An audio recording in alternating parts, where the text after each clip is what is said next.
6, the final here. It was all Denver all the time, right from the get-go, as the Los Angeles Lakers had a great chance here to gain a little bit of ground for that 6th spot in the West. Instead, Denver picking up their 22nd win. Welcome to the Kia Game Time post-game show in the Bill Cream alongside Greg Anthony, Channing Frye. I'm going to give Channing some props because we were like 3-4 minutes into the game, and you're like, you know what? This might be a blowout. And you were right. Oh, you could see it early. Like, it's hard to be that bad. This score, it should have got beat by 50. Like, the Lakers are, to this game alone, were so undisciplined. They were double teaming for no reason. They were not rotating. Guys weren't communicating. They were making poor decisions. This was like, I've seen some bad basketball. This is probably one of the worst games I've seen from a team that has good players on it. And then the communication between the players wasn't good. The body language was bad. But on the flip side, Denver saw that and said, "Oh, we all gonna eat." They went to the buffet tonight, and that ball had zip. They had energy. Jeff Green, I told him when he puts in the claw, he may have had 7 uncontested dunks. There was no passion and energy from the Lakers this game, which I find upsetting as a basketball player because this is an opportunity to get better and to compete. And I felt like, honestly, the best thing for the Lakers was Russell Westbrook. He was going in there. He was playing with passion. It wasn't always right, but at least he was going out there with some fire in his belly. But, yeah, give it up to the Denver Nuggets went to work, and they just took advantage of a game that they, just a bad game by the Lakers. They scored 140 points versus Portland on Thursday. They get 133 in this one. Greg, what stood out to you? 35 assists. I mean, in terms of Denver, they moved the ball well. The Joker kind of controlled the game, and they basically got whatever they wanted. And when you look at the Lakers, the other thing that's got to be disappointing, they haven't played since Wednesday. So it's not like they played last night or, they've had a few days off. You would have thought that their energy would have been higher, but it just wasn't. They were very passive.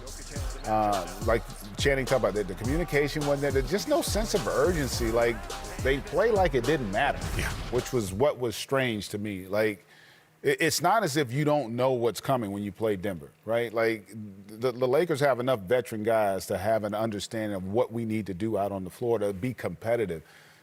That's the biggest loss in the franchise's history to the Denver Nuggets. Like, that's resounding. Yeah. And that's got to be really frustrating for a team that, even though they lost a couple in a row, you felt like they were at least starting to show signs of being a competitive team, and then you take a huge step back tonight. And that's a couple games in a row where defensively they've been poor, right? Giving up 70 points at the half. Again, Frank Vogel talked about this. They said they had this spirited film session to counteract that. Didn't work. Obviously it didn't work. I mean, listen. The rotations were mind-boggling to me. Why are you double-teaming somebody at the top of the floor, at the top of the key? This team is known for being one of the better assist teams in the league, year in and year out since Jokic has been here. Bones was hot from the beginning, right? If you look at his first 3 or 4 possessions, you could tell he was already going to feel it based on the switches. So at that point, you got to say, no Jeff Green. Aaron Gordon had a pretty quiet game at the half.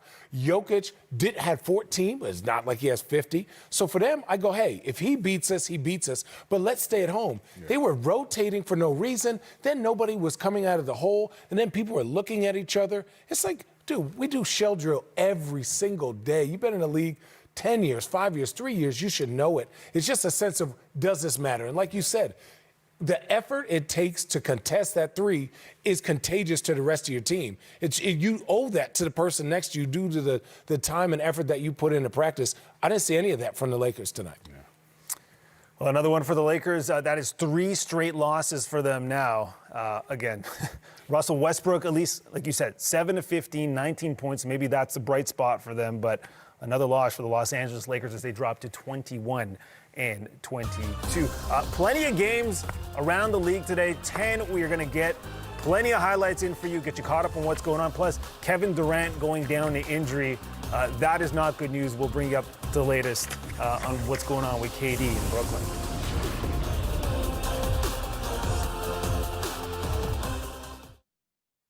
Is there. All right, the second returns are in for the 71st All-Star game in Cleveland. See in the Eastern Conference, Kevin Durant leading the way. Giannis following him in the front court. DeMar DeRozan, Trae Young. DeMar getting a lot of love, which is outstanding for the season he's having. LeBron James obviously leading everyone. Nikola Jokic right behind him. And then in the guard spot, you got Steph Curry and Ja Morant right behind him. Luka Doncic not that far at number 3. Any surprises there for you?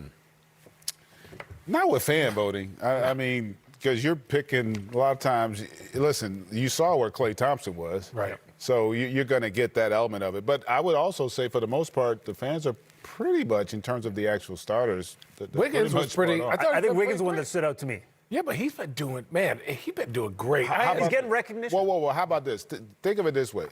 The Golden State Warriors have the best record in the league, basically, or second best. Second in the West. If you'd have told me that they could have the second or best record in the NBA and Steph Curry be having career lows in field goal percentage and three-point percentage. No Klay Thompson. Yeah. And Draymond's been banged up and statistically hadn't had it. I would not believe you. Right. But, and we've seen it many times where they've won games where Steph has really struggled. And a lot of that, you got to give credit to Andrew. He was a Wiggins. throw-in. He's been phenomenal for them. And your numbers don't say the role. It's the same thing with Klay Thompson. Klay Thompson's numbers on paper didn't blow you away. Right. But his impact on winning did. And Wiggins gives them a similar dynamic defensively, and he's sneakily been a very good scorer. All right. Because you like numbers, we're going to play a little game here. All right. So we know Steph is going to be one of the starting guards. Who should be alongside him? We're going to put up the numbers here. We got some candidates, and we'll take a look, and you guys can guess who is who. We got some records. We got points. Okay. Based on this right now, who should be starting alongside Steph? I got to go with player C. Right? Somebody averaging 25, 9, and 8.5 is crazy. But the record is the thing that scares me. And GA made a point. It's like, well, who's he playing with? But I don't care if you play with my grandma. 25, 9, and 8 is a crazy thing. But I also think, again, 24, 7, and 6, and your team is 30 and 15 is equally as good to me. But I would have to go with player C. Oof, yeah, it's a tough call. And honestly, I don't. It's hard to look at the numbers because, like you say, you got to have context on it. But I'm a big believer in winning, and so I go either player B or player A. Okay. Because you got to pick one of them. No, I don't. Oh, Luka. I would go with one of those too. I I knew Luka was. Listen, the guy that doesn't get enough credit, and it's partly because of his 4-game losing streak they're on right now, Donovan Mitchell. Oh, yeah. He's having a terrific season. But all those guys are. And listen, I think all of them are going to be in the All-Star game as well. Right. Woof. I mean, Luka, we saw what he did last night. I think sometimes that was a big one for him last night. People forget Luka starts the year off in the MVP conversation. He's been doing this is his second or third year starting it off, and Ja's just now getting into that. Last night was prime Luka, where he said, "Oh, y'all forgot. Hold on, somebody hold my drink real quick." No, the narrative changed around Luka a little bit, right? This year, him being out of shape a little bit. Right. It hasn't been as positive as we've seen in the past. That was a big game for him. It is, but the irony of it is their team is probably playing the best they've played in a long time. I mean, they're a 5 seed right now. You think about Luka's missed a long stretch. Porzingis has been out for a stretch as well.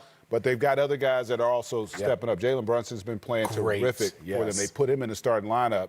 Now that gives their bench a little more kick, I think, with Tim Hardaway Jr. coming off. So, like, they've been really good. He's been terrific. It's just that these other stories have kind of overshadowed them because we didn't see Memphis being where they are at this point. All right, let's go to the East now. Do the same thing here. DeMar DeRozan, he's in the top spots. We're going to keep him out. We got 4 more.